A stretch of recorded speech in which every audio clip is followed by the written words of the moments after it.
بسم اللہ الرحمن الرحیم، السلام علیکم۔ یہ آئین پاکستان ہے اور اسی آئین میں ہی لکھا ہوا ہے کہ اگر اس کے کسی ایک شق کو کوئی ایبروگیٹ کرے تو وہ آرٹیکل 6 یا سنگین غداری کا مرتکب ہوتا ہے۔ اب اس میں ایک تو صاف طور پر لکھا ہوا ہے کہ جب ریکویزیشن ہو اسمبلی کے لیے تو اجلاس 14 دنوں کے اندر اندر بلانا ضروری ہے۔ عمران خان صاحب ماشاءاللہ ان کا یہ ایک خصوصیت ہے کہ وہ اپنے ساتھیوں کو بھی ڈبو کے رکھتے ہیں۔ تو اسپیکر نے اس شق کی وائلیشن کی اور 14 دن کے اندر اجلاس نہیں بلایا۔ پھر اس میں ایک دوسری واضح شق ہے کہ اگر نو کانفیڈنس موو ہوا ہو تو اس صورت میں 7 دن کے اندر اس پر ووٹنگ ضروری ہے۔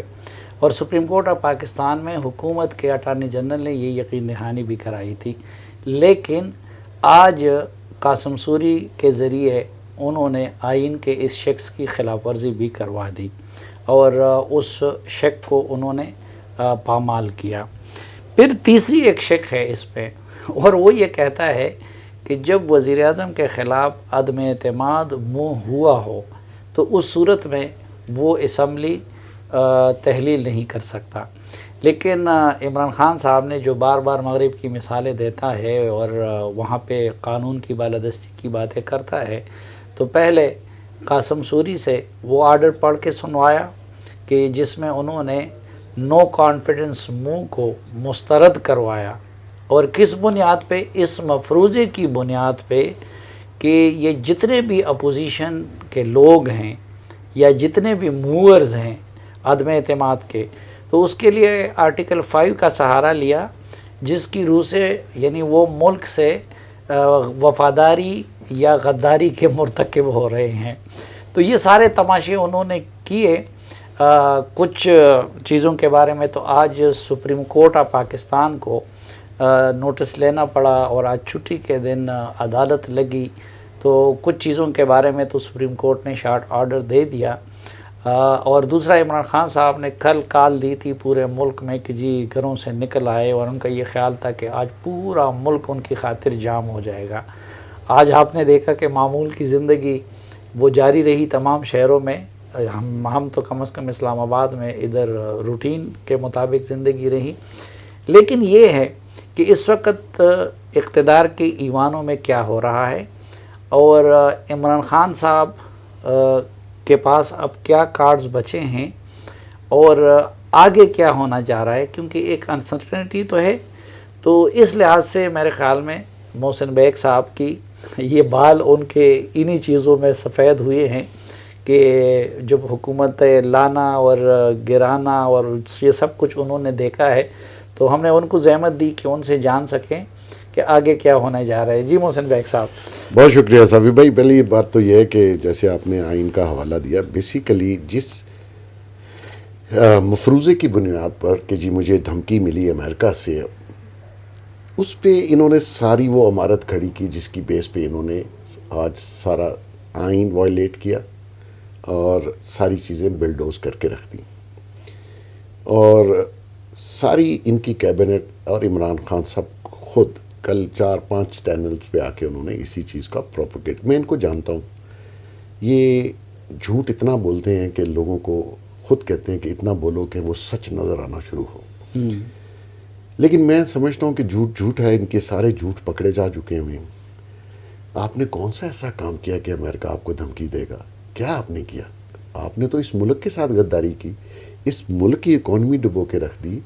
آپ کے سارے جو اسپیشل اسسٹنٹس اور جو آئے وہ سارے امریکنز تھے، سب کے پاس نیشنلٹیز امریکن ہیں، اور آپ کہتے ہیں مجھے دھمکی دی، اور آپ نے پورے ملک کو جس سازش میں لا کے کھڑا کر دیا ہے، وہ اس کے اوپر تو پھر آپ کی بچت نہیں۔ میری شری رحمان سے بات ہوئی تھی تو وہ بھی سفیر رہی، تو میں نے ان سے ایک سوال کیا کہ کیا اس طرح کے کیبلز کو آپ لوگ سفارتی سطح پہ ریئیکشن کے لیے ایک جواز کے طور پر یوز کر سکتے؟ تو انہوں نے کہا نہیں، ہم وہ بھی نہیں کر سکتے، جا کے آپ اس کو عدالت کے لیے بنیاد بنا دے یا اس کو اتنی بڑی کارروائی کے لیے بنیاد بنا دے۔ تو انہوں نے یہ کیا سوچ کے یہ کام کیا؟ دیکھیں، ان کے پاس دکھانے کے لیے اور کوئی نیریٹو نہیں تھا، کیونکہ نہ تو 4 سال میں وہ کوئی ایسا کام کر سکے جس سے وہ واپس پبلک میں جا سکے، اور ان کو پتا تھا کہ وہ ہار چکے ہیں، میں نے آپ کو پہلے بھی بتایا کہ وہ اتنا خوف زدہ انسان ہے کہ ہار برداشت نہیں کر سکتا. اس کو پتہ ہے کہ میں جب یہاں سے نکلوں گا,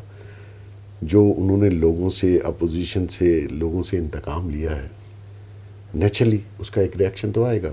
نہیں تو یہ مثلا یہ وہ خود کروا رہا ہے یا ان سے کوئی, کیونکہ یہ تو وہ تو چلو اس صورت پہ کہ رانا ثناء اللہ اور آپ جیسے لوگ اگر اپنا انتقام لیتے تو اب آئین کو ایبروگیٹ کر کے یہ تو خود اپنے لیے گلے کا پندہ تیار کر رہے ہیں. تو یہ وہ خود کر رہا ہے یا کس خیال سے, یا ان سے کچھ لوگ کروا رہے ہیں؟ نہیں جی, یہ خود کر رہا ہے. انہوں نے جو لوگ ان کے حواری شامل ہیں جس میں جو مشورے اور یہ ساری ایڈوائزز دے رہے ہیں, آج بھی صبح 7:30 بجے لوگ بنی گالہ میں اکٹھے تھے جہاں پہ انہوں نے پوری یہ پلان کیا اور یہ جھوٹے نیریٹیو. یہ کون کون ہیں آج کل ان کے مشیران خاص؟ بابر کیونکہ وہ امان صاحب تو ہیں, سیمسٹر سسٹم ہوتا ہے, ان کے مشیر بھی بدلتے رہتے ہیں. بابر امان صاحب ہیں, فواد چودھری ہے جو آج صبح وہاں پہ تھے, اور علی ظفر نہیں آیا, اے جی صاحب تھے. حالانکہ وہ سیزنل آدمی ہیں, ان کو ایسی غیر آئینی کسی کام میں نہیں ہونا چاہیے.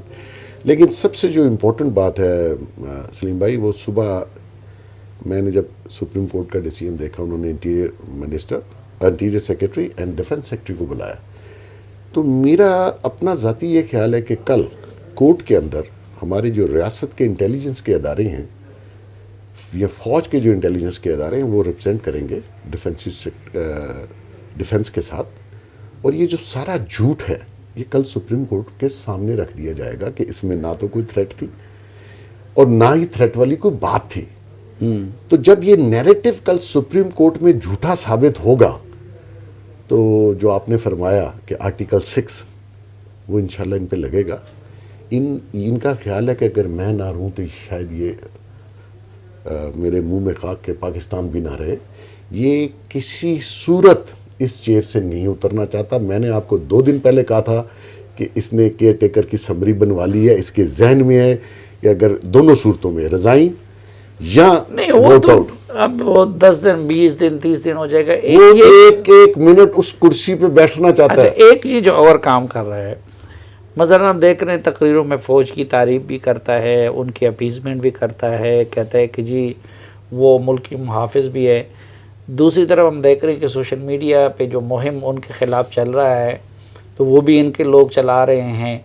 بعض اوقات وہ شروع میں خالد بن ولید اور اس طرح کی باتیں بھی. تو فوج کے ساتھ ان کے معاملات کیا ہیں؟ کیا ان کو یہ شک ہے کہ بھائی ان کا کوئی کردار ہے؟ دیکھیں, ان کا کوئی کردار نہیں ہے. وہ اپنی آئینی پوزیشن پہ کھڑے ہیں, جو کہ میں سمجھتا ہوں بہت اچھی بات ہے.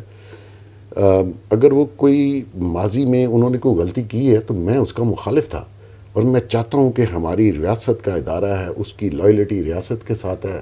ان جیسے جو آتے ہیں لوگ حکمران بن کر سو کالڈ, کبھی ان کے کسی غیر آئینی کام میں ریاست کے اداروں کو ملوث نہیں ہونا چاہیے. ابھی وہ جو کردار ادا کر رہے ہیں اس کو اپریشیٹ کرنا چاہیے کہ وہ اپنے آئینی کردار پہ کھڑے ہیں, اور وہ کسی جھوٹ کا, کسی فراڈ کا, اس کی خواہش پہ حصہ نہیں بننا. تو ان کا غصہ یہ ہے کہ آپ ماضی کی طرح میرے یہ تو پیمپر بوائے ہے نا جی, یہ تو چاہتا ہے سارے کام آپ, میں اور پوری دنیا اس کے کام کرے اور یہ حکمران بن کے بیٹھ جائے, اور اپنی اہلیت نہیں ہے, صلاحیت نہیں ہے. اور سب سے بڑی بات ہے کہ اگر آپ اس ملک کے ساتھ لائل نہیں ہیں تو ہماری سمپتھیز آپ کے ساتھ نہیں ہیں. Very simple. آپ کے بچے تو باہر ہیں, آپ کا اس ملک میں اسٹیک ہی کوئی نہیں ہے. آپ نے تو نہ ان کو کبھی پوچھا, نہ ان کی تعلیم کا, نہ ان کے کھانے پینے کا, وہ کسی اور کے ذمے آپ نے ڈالا ہوا ہے ان کو.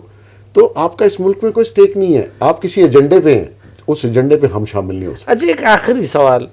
اب چونکہ اتنی انہوں نے انارکی پھیلا دی ہے اور ایک انسرٹینٹی کا ماحول ہے, تو کچھ لوگ اس خدشے کا اظہار کر رہے ہیں کہ جی فوج آ جائے گی تو مارشل لاء کا کوئی خطرہ تو نہیں ہے؟ بالکل نہیں ہے جی. اور میں سمجھتا ہوں کہ یہ جو آئینی بحران انہوں نے آج کیا ہے, یہ انشاءاللہ کل سپریم کورٹ آف پاکستان میں ڈیسائیڈ ہوگا. کیونکہ ایسا نہیں ہے کہ آپ آئین کی کھلم کھلا خلاف ورزی کریں اور دندنات کے آپ بیٹھ جائیں. تو اس ملک میں سمجھتا ہوں کہ اگر سپریم کورٹ اس میں انوالو ہوئی ہے, جو کہ انہوں نے خود سو موٹو لیا ہے اور وہ خود لینا چاہیے تھا, آئین کو وائلیٹ کیا گیا, اس کی دھجیاں آج ہمارے ملک میں سمجھ نہیں آ رہی کہ پوری دنیا میں ہم مذاق بن کے رہ گئے اس جوکر کی وجہ سے.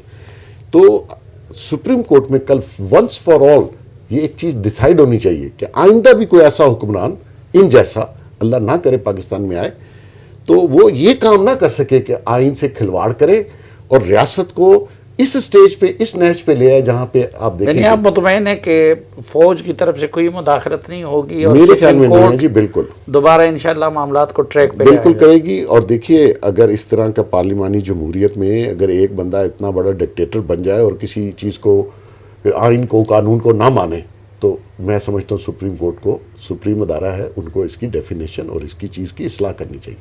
Thank you Mohsin. Thank you sir.